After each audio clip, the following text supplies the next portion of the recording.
Hello everyone, welcome to delicious recipes. നമ്മുടെ ഈ ചാനലിന് 1000 സബ്സ്ക്രൈബേഴ്സ് ആയിട്ടുണ്ട്. നിങ്ങൾ എനിക്ക് തന്ന ഈ സ്നേഹത്തിനും സപ്പോർട്ടിനും ഒരുപാട് നന്ദിയുണ്ട്. ഇതുപോലെ തുടർന്നും ഞാൻ നിങ്ങളുടെ സപ്പോർട്ട് പ്രതീക്ഷിക്കുന്നു. അപ്പോൾ ഇന്നത്തെ റെസിപ്പിയിലേക്ക് കടക്കാം. ഇന്ന് ഞാൻ തയ്യാറാക്കുന്നത് വളരെ സോഫ്റ്റായിട്ടുള്ള അപ്പമാണ്. അപ്പോൾ ഇതെങ്ങനെയാണ് തയ്യാറാക്കുന്നതെന്ന് നോക്കാം. 2 ഗ്ലാസ് പച്ചരിയാണ് ഞാൻ ഇതിനു വേണ്ടി എടുത്തിരിക്കുന്നത്. ഈ പച്ചരി ഇനി നന്നായിട്ടൊന്ന് കഴുകി വൃത്തിയാക്കി എടുക്കണം. അരി നല്ലതുപോലെ കഴുകിയെടുത്ത ശേഷം കുറച്ച് വെള്ളം ഒഴിച്ച് ഇത് മാറ്റി വയ്ക്കാം. 4 മണിക്കൂറാണ് ഞാനിത് കുതിർത്ത് വയ്ക്കുന്നത്. അതിനുശേഷം ഇത് മിക്സിയുടെ ജാറിലേക്ക് മാറ്റി നമുക്ക് നല്ലതുപോലെ ഒന്ന് അരച്ചെടുക്കണം. ഇപ്പോൾ ഏകദേശം 4 മണിക്കൂറായിട്ടുണ്ട്. അപ്പോൾ ഈ അരി നമുക്ക് മിക്സിയുടെ ജാറിലേക്ക് മാറ്റാം. ഇനി ഇതിലേക്ക് ആവശ്യത്തിനുള്ള വെള്ളം ഒഴിച്ച് നന്നായിട്ടൊന്ന് അരച്ചെടുക്കണം.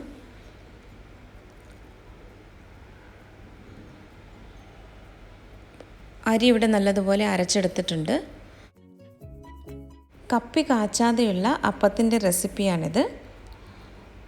വളരെ സോഫ്റ്റായിട്ടുള്ള അപ്പം നമുക്ക് ഈ ഒരു റെസിപ്പി ഫോളോ ചെയ്താൽ തയ്യാറാക്കിയെടുക്കാം. ഇപ്പം മിക്സിയുടെ ജാറിലേക്ക് ബാക്കിയുള്ള അരിയാണ് ഞാൻ ചേർത്തത്. ഇനി ഇതിലേക്ക് ചേർക്കുന്നത് 1 ഗ്ലാസ് തേങ്ങയാണ്. അടുത്തതായി ചേർക്കുന്നത് 1/2 ഗ്ലാസ് ചോറാണ്. 1/4 ടീസ്പൂൺ ഈസ്റ്റാണ് ഇപ്പോൾ ചേർത്തത്. ഇൻസ്റ്റൻറ്റ് ഈസ്റ്റാണ് ഞാൻ ഉപയോഗിച്ചത്. 1 ടീസ്പൂൺ പഞ്ചസാരയും ആവശ്യത്തിന് വെള്ളവും കൂടി ചേർത്തിട്ട് നല്ലതുപോലെ ഒന്ന് അരച്ചെടുക്കണം.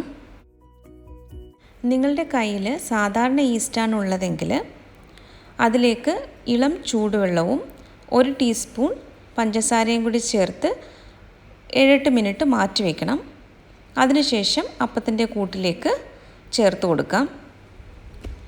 അപ്പോൾ അപ്പത്തിൻ്റെ കൂട്ട് ഇവിടെ റെഡി ആയിട്ടുണ്ട്. ഇത് നല്ലതുപോലെ ഒന്ന് മിക്സ് ചെയ്തെടുത്ത ശേഷം നമുക്കിത് അടച്ച് വയ്ക്കാം. 8 മണിക്കൂറാണ് ഞാനിത് ഫെർമെൻ്റ് ആകാൻ വേണ്ടി മാറ്റി വയ്ക്കുന്നത്.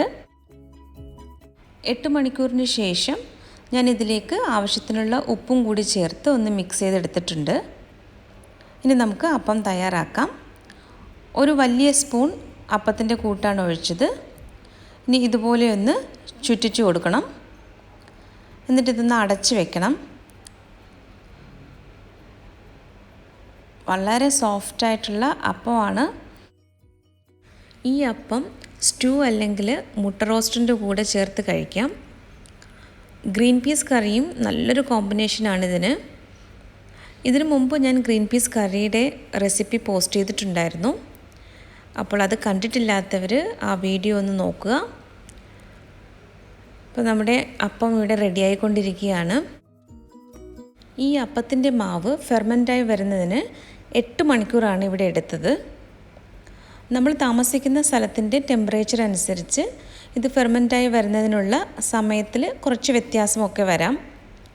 ചിലപ്പോൾ കുറച്ച് സമയം കൂടുതൽ എടുത്തെന്ന് വരാം. 8 മുതൽ 10 മണിക്കൂർ വരെയൊക്കെ ആകാം.